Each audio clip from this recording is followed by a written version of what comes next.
እግዚአብሔር በሕይወታችሁ ላይ ያደረገውን ነገር መናገር ትዕቢት አይደለም። ይልቁንም ምስክርነት እግዚአብሔር ጋር ምን ያክል ሲሪየስ እንደሆነ በዚህ ቪዲዮ ላይ ነግራችኋለሁ። ይህ ቪዲዮ ብዙዎች ጋር እንዲደርስ ስክሪኑን ተጫኑትና ሴንድ የሚለውን ሁሉንም ንኩት።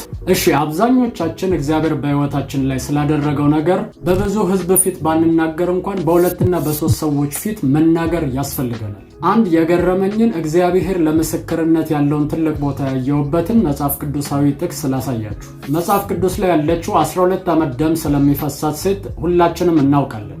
የልብሱን ጫፍ ከነካች በኋላ የደሟ ምንጭ ቆመ ይላል። ኦልሬዲ ከኢየሱስ ውስጥ ኃይል እንደወጣ ኢየሱስ አውቋል። ነገር ግን እጅግ በጣም ነው የጠየቃቸው። ኦልሬዲ የሆነ ሰው ተፈውሷል ብሎ አልተወም። አስጨንቆ ጠየቃቸው። ማን የነካኝ እያለ ደጋግሞ ሲጠይቅ ያቺ ሴት ልትሰወር እንዳልቻለች ባወቀች ጊዜ ልብሱን ስትነካ ምን እንደሆነላት በተሰበሰበው ሕዝብ ሁሉ ፊት ተናገረች። የነካኝ ማን ነው ብሎ ኢየሱስ ክርስቶስ አጥብቆ የጠየቃቸው ለምንድን ነው ካላችሁኝ፣ የተፈወሰችውን ፈውስ መመስከር ስላለባት ነው። ሌላም ፓርት ላይ ታችሁ ከሆነ 10 ለምጻሞች ተፈውሳቸዋል፣ ሄዱ ራሳችሁን ለካህን አሳዩ ብሎ ሲልካቸው አንዱ ብቻ ለምስጋና ተመለሰ ይላል። 9 ግን በዛው ነው የቀሩት። አብዛኞቻችን እንደዚህ ነን። እግዚአብሔር ያደረገልንን ነገር ረስተን እንዳልተቀበልን ሆነን ነው ምናልፈው። ከዛ ኢየሱስ የጠየቀው ነገር ምን እንደሆነ ታውቃላችሁ? ስትሄዱ 10 አልነበራችሁ? 9ስ ወዴት አሉ?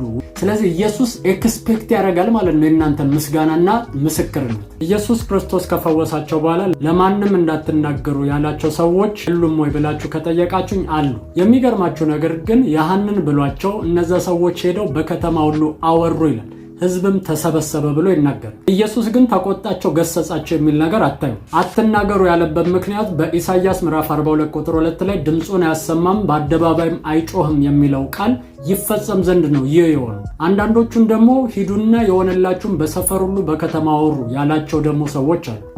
በሕይወታችሁ ላይ እግዚአብሔር ያደረገውን ነገር በሕዝብ ፊት፣ በጓደኞቻችሁ፣ በቤተሰባችሁ ፊት ልትመሰክሩ ያስፈልጋችኋል። ሌሎች ትምህርቶችን ለማግኘት ዩቲዩብ ላይ ሄዳችሁ ሰርቫንት ፊልሞን ብላችሁ ሰርች ብታደርጉ ታገኙኛላችሁ። 64000 ሰብስክራይበር ያለው ቻናል ያ የኔ ቻናል ነው። ስለዚህ እዛ ላይ የገባችሁ ብዙ ትምህርቶችን መማር መባረክ ትችላላችሁ። ተባርካችኋል።